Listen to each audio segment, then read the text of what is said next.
Genki desu ka? Nichio Gakkoe yokoso. Adik-adik mungkin bingung ya, Kak Pilia ngomong apa sih? Kak Pilia bilang gini, good afternoon, how are you? Welcome to Sunday School. Wah, hari ini Kak Pilia lagi pura-puranya lagi pergi ke Jepang. Kak Pilia pakai baju kimono, bicaranya bahasa Jepang. Tapi cuma itu aja yang Kak Pilia bisa. Ya, adik-adik, sebelum kita lanjutkan perjalanan kita ke Jepang, Kak Pilia mau ajak kita nyanyikan sebuah lagu. Firman Tuhan ada di hatiku dan terus berbuah dari kecil sampai besar. Siap ya kita nyanyikan? Ayo kita bangkit berdiri. Firman Tuhan ada di hatiku, ada di hidupku, ada di langkahku, dan terus bertumbuh sirami jiwaku.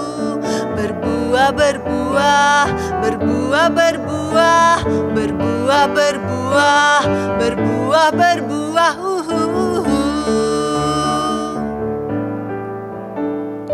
Firman Tuhan ada di hatiku, ada di hidupku, ada di langkahku, dan terus bertumbuh sirami jiwaku.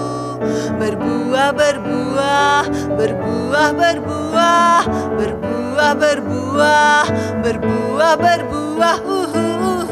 Sekali lagi.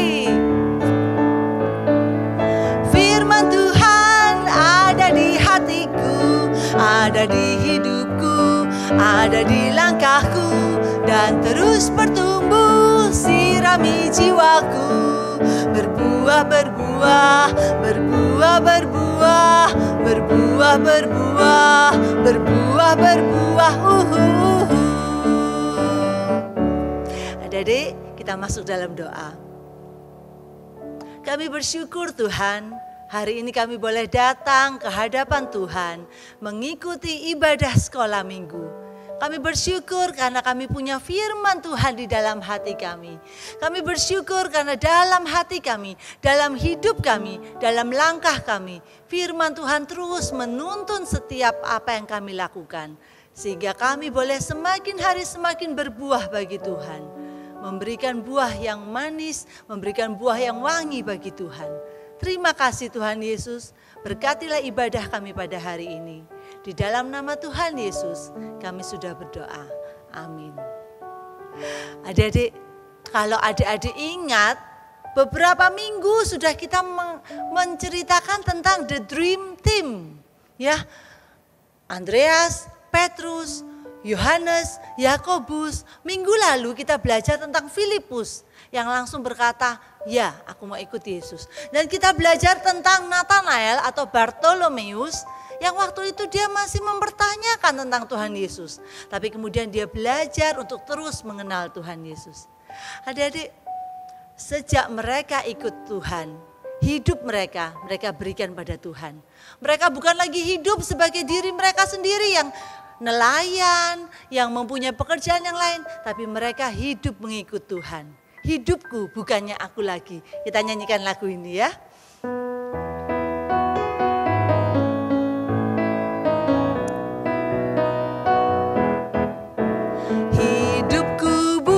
Aku lagi, tapi Yesus dalamku. Hidupku bukannya aku lagi, tapi Yesus dalamku. Katakan, Yesus hidup, Yesus hidup dalamku. Hidupku bukannya aku lagi, tapi Yesus dalamku. Sekali lagi, hidupku bukannya aku lagi, tapi Yesus dalamku. Hidupku bukannya aku lagi, tapi Yesus dalamku. Yesus hidup, Yesus hidup dalamku. Aku lagi, tapi Yesus dalamku. Wah, adik-adik, Kalau kita mengikuti Yesus, maka hidup kita bukan lagi semau kita sendiri, tapi Yesus yang hidup di dalam kita. Yesus itu yang memimpin setiap apa yang kita lakukan. Adik-adik, hari ini Kak Pilia mau menceritakan tentang Jepang. Wah, adik-adik mungkin tahu Jepang ya? Mungkin ada yang pernah ke sana malahan ya. Jepang, biasanya baju tradisional Jepang namanya apa? Kimono, kayak seperti yang Kak Pilia pakai, tapi Kak Pilia pakai yang sederhana. Kalau kimono yang tradisional itu benar-benar lengkap ya. Ada bantalnya di belakangnya, kemudian nanti macam-macam ya perlengkapannya. Nah, kalau kita bilang Jepang nih, yang pertama kali kita pikirkan apa ya? Kalau Kak Pilia pikirnya sushi. Wah, siapa yang suka nih? Sushi, teriyaki, ramen, udon, takoyaki. Wah, banyak sekali. Karena kita suka makan makanan Jepang. Jadi kalau ngomong bilang, Mama tanya suatu hari ini mau makan apa? Sushi. Hari ini mau makan teriyaki. Wah, enak-enak ya makanannya di Jepang ya. Nah, adik-adik tahu nggak? Gunung Fuji, gunung yang paling tinggi di Jepang, itu adalah gunung yang masih aktif loh, masih bisa meletus. Nah, kemudian ibu kota Jepang di mana? Di Tokyo. Jepang terkenal dengan negara yang maju, negara yang punya teknologi yang sangat modern. Kalau adik-adik punya mobil misalnya Toyota, punya motor misalnya Honda, Suzuki, nah itu juga asalnya dari Jepang. Kemudian kalau adik-adik punya peralatan elektronik, Toshiba dan lain-lain, wah itu semua made in Japan ya. Adik-adik, apakah ada yang pernah mendengar tentang Yakuza? Ada enggak? Ada enggak yang pernah tahu dengar? Yakuza. Makanan apa ya Kak ya Yakuza ya?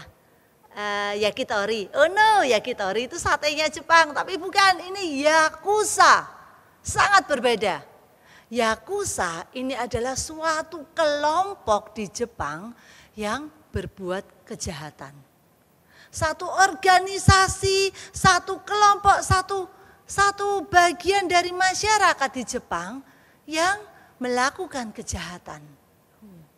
Namanya Yakuza. Adik-adik, apa yang dilakukan oleh Yakuza? Yakuza itu melakukan banyak sekali hal-hal yang tidak benar. Perdagangan obat-obat terlarang, narkoba, mereka menjual narkoba, mereka memasukkan narkoba ke Jepang. Pemerasan, ada orang yang tidak punya uang, mereka peras supaya memberikan uang pada mereka. Berjudi, kemudian menyelundupkan senjata-senjata, membunuh orang. Wah. Kalau kita bilang kata-kata Yakuza, ini adalah geng yang sangat ditakuti di Jepang. Ada banyak sekali kelompok-kelompok geng ini. Geng yang satu dengan geng yang lain biasanya saling bermusuhan. Sehingga saat mereka ketemu, maka mereka akan saling menyerang. Dengan senjata tajam. Misalnya dengan senapan, dengan pistol, dengan pedang, samurai. Hal-hal yang sangat tidak baik yang dilakukan oleh Yakuza. Bahkan adik-adik, kalau adik-adik pernah melihat Yakuza, Kak Pilia enggak pernah. Tapi Kak Pilia lihat di internet tentang Yakuza, ciri khas mereka adalah tato di badannya. Jadi badannya ini penuh dengan tato. Sini tato, di belakangnya, di punggungnya tuh full dengan tato. Dan tatonya itu ada artinya. Gambar ini arti apa, gambar ini arti apa. Dan bahkan mereka punya satu peraturan bahwa jika kamu melakukan kesalahan, maka kamu harus potong jari tanganmu sendiri. Jadi adik-adik, kelompok Yakuza ini, geng Yakuza di Jepang ini, beberapa dari mereka sudah kehilangan jari tangannya, biasanya kelingkingnya. Mereka melakukan kesalahan, maka bukan dipotongkan orang, mereka harus potong jarinya sendiri. Sangat kejam. Yakuza, kelompok yang sangat kejam, melakukan kejahatan yang sangat serius di Jepang. Ada seorang Yakuza yang bernama Tatsuya Shindo. Bapak Tatsuya Shindo Dia mulai bergabung menjadi Yakuza pada saat dia berumur 17 tahun. Karena dia punya keluarga yang menurut dia kurang memperhatikan dia. Maka dia mencari suatu keluarga lain yang dia dapatkan dalam Yakuza. Dia merasa Yakuza ini menjadi keluargaku. Dia merasa kalau aku ikut Yakuza, kalau aku menjadi anggota geng Yakuza, aku bisa punya uang. Aku bisa punya mobil mewah. Aku bisa hidup mewah. Padahal adik-adik, semuanya itu tidak gratis. Semuanya itu harus dibayar dengan darah. Tatsuya Shindo bahkan sudah memotong jari kelingkingnya setengah. Waktu itu dia menabrakkan mobil bosnya sehingga dia dianggap bersalah dan dia menghukum dirinya sendiri dengan memotong jarinya. Tatsuya Shindo dia sudah ditangkap lebih dari 7 kali. Dia sudah dipenjara lebih dari 3 kali. Dan waktu itu dia menjalani masa-masa di penjara 10 tahun. Tapi dia menjalaninya hanya 8 tahun. Adik-adik, Tatsuya Shindo dia menjadi seorang pemimpin yang disegani. Pemimpin yang dihormati di dalam geng Yakuzanya. Tapi adik-adik waktu dia masuk penjara. Di penjara Tatsuya Shindo dia membaca Alkitab. Dan pada saat itulah dia menjadi percaya kepada Tuhan. Bagian Alkitab yang dia baca berkata, bertobatlah, bertobatlah dari kesalahanmu, bertobatlah dari hal-hal jahat yang kamu lakukan. Dan adik-adik, dia percaya kepada Tuhan Yesus. Keluarnya dari penjara, Tatsuya Shindo masuk ke sekolah Alkitab. Dia mempelajari tentang firman Tuhan dengan sungguh-sungguh. Dan kemudian dia menjadi seorang hamba Tuhan di Jepang. Dari seorang Yakuza, dari seorang yang sangat jahat, yang sangat kejam. Dia berubah hidupnya sejak dia bertemu dengan Yesus. Dia menjadi seorang pendeta, menjadi seorang hamba Tuhan yang menyampaikan kebenaran firman Tuhan kepada orang-orang di sekelilingnya. Dia mengubah sebuah kafe, sebuah rumah makan di Jepang menjadi gereja yang dia beri nama Gereja Kristus Sumibito no Tomo. Artinya teman orang berdosa. Anggota jemaatnya banyak yang adalah anggota-anggota geng.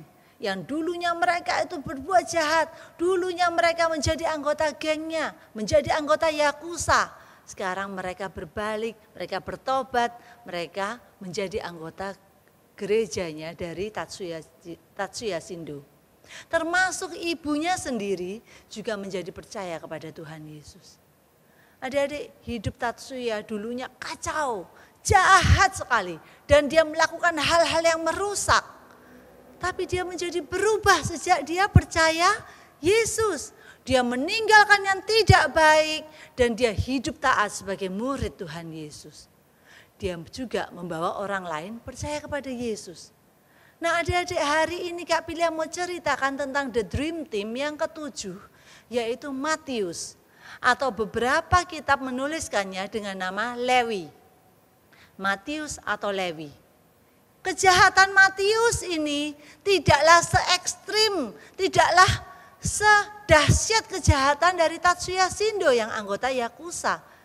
Tapi pekerjaan Matius ini juga dianggap sebagai pekerjaan yang jelek, pekerjaan yang tidak baik, pekerjaan yang tidak disukai oleh orang-orang bangsa Israel pada saat itu. Dia bekerja sebagai seorang pemungut cukai.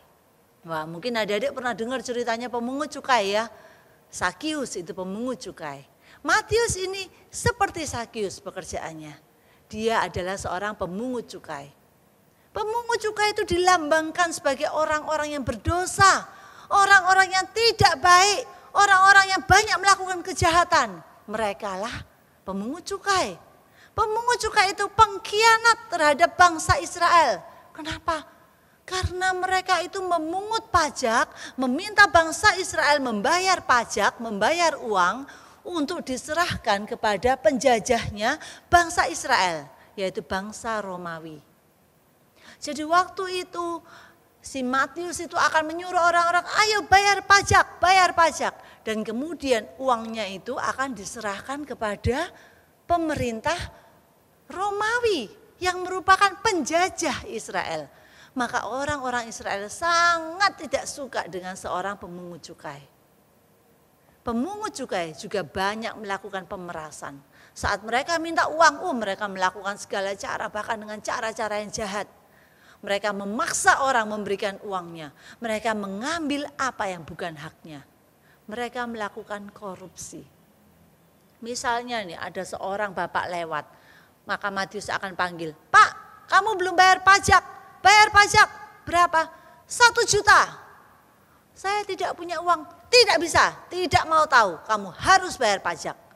Nah, uang 1 juta yang dimasukkan sama Matius ke pemerintah Romawi mungkin hanya 500.000. Sisanya 500.000 kemana? Ke kantongnya Matius sendiri. Ke rumahnya Matius sendiri. Ke dirinya Matius sendiri. Itu korupsi. Maka tidak heran seorang pemungut cukai itu biasanya orang kaya. Tapi kekayaannya didapat dari hal-hal yang tidak benar. Adik-adik, Kak Pilih akan bacakan di dalam Matius 9 ayat 9. Matius pasal 9 ayat 9. Setelah Yesus pergi dari situ, ia melihat seorang yang bernama Matius duduk di rumah cukai. Lalu ia berkata kepadanya, ikutlah aku.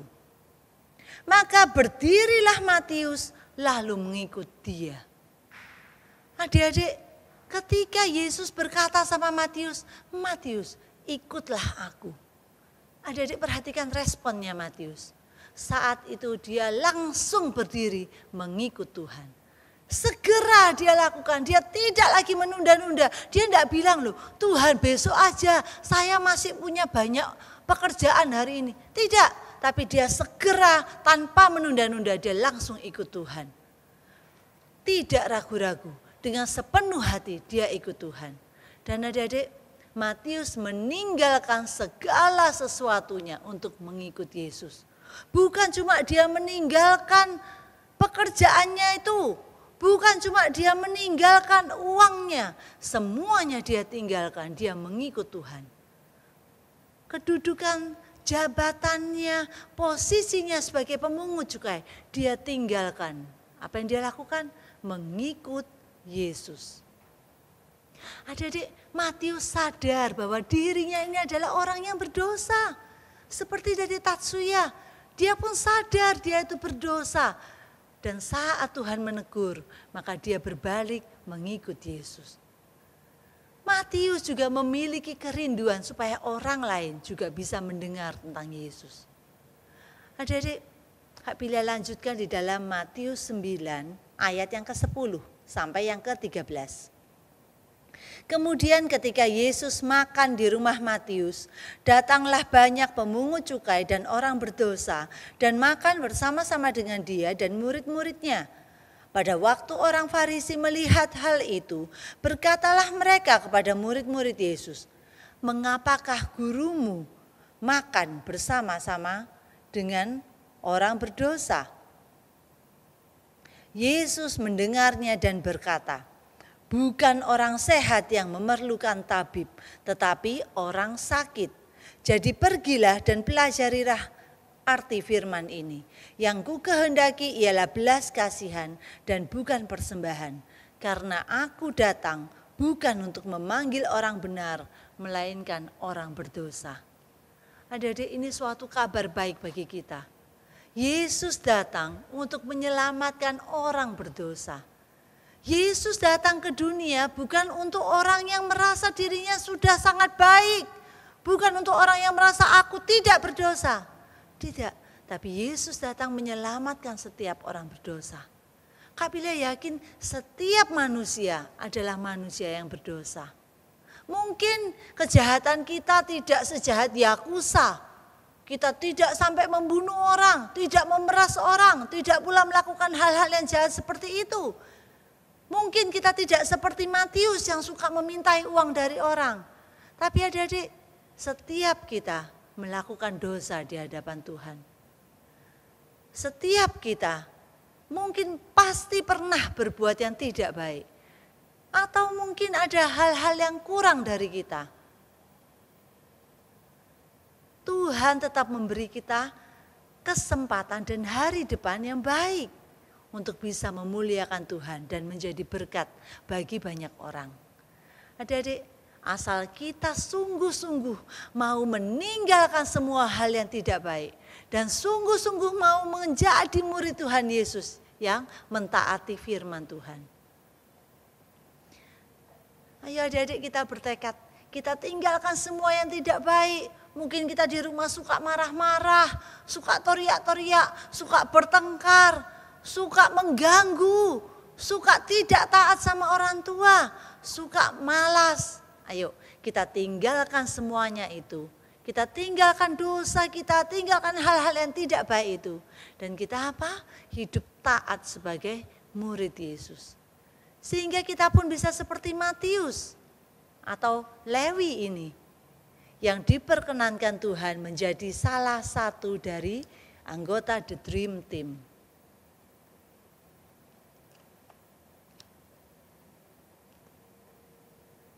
Matius menjadi salah satu murid Tuhan Yesus.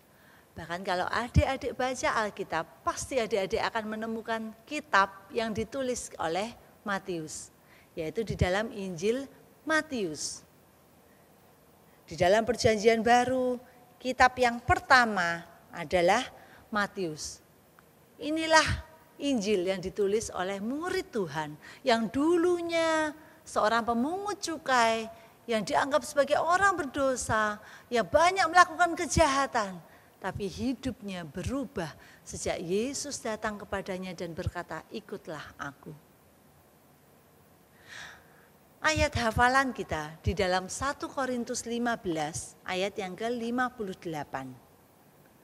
1 Korintus 15 ayat 58.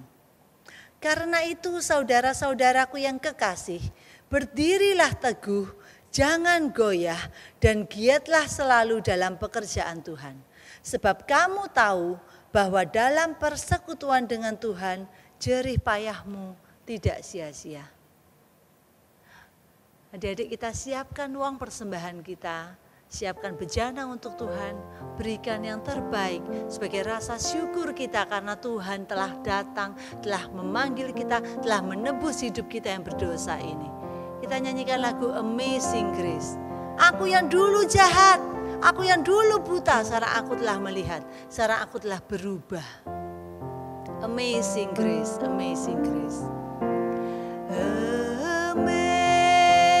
Amazing grace, how sweet the sound that saved a wretch like me.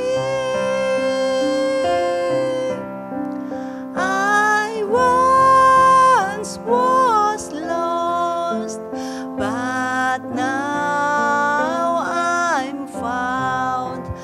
Was blind, but now I see. Sangat besar anugerahmu, sangat besar anugerahmu,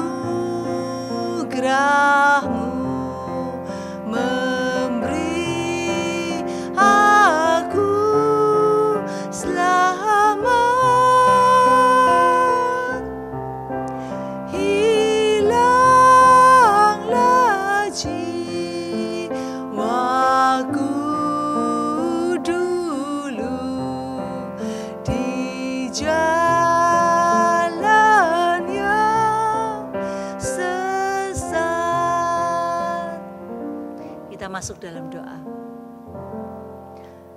Ya Tuhan, hidup kami, hidup yang jahat. Kami banyak melakukan dosa, kami banyak melakukan kesalahan Tuhan. Ampunilah kami Tuhan. Tolong kami, saat Tuhan memanggil kami untuk mengikut Engkau, kami boleh sungguh-sungguh mengikut Engkau dengan sepenuh hati, mengikut Tuhan Yesus dengan seluruh hidup kami, memberikan semua hidup kami hanya untuk Tuhan. Kami yang dulu jahat, Tuhan rubahkan menjadi baik. Dan tolonglah kami boleh memancarkan terang Kristus. Tolong kami boleh melakukan apa yang Tuhan ingin kami lakukan. Terima kasih Tuhan Yesus untuk semuanya.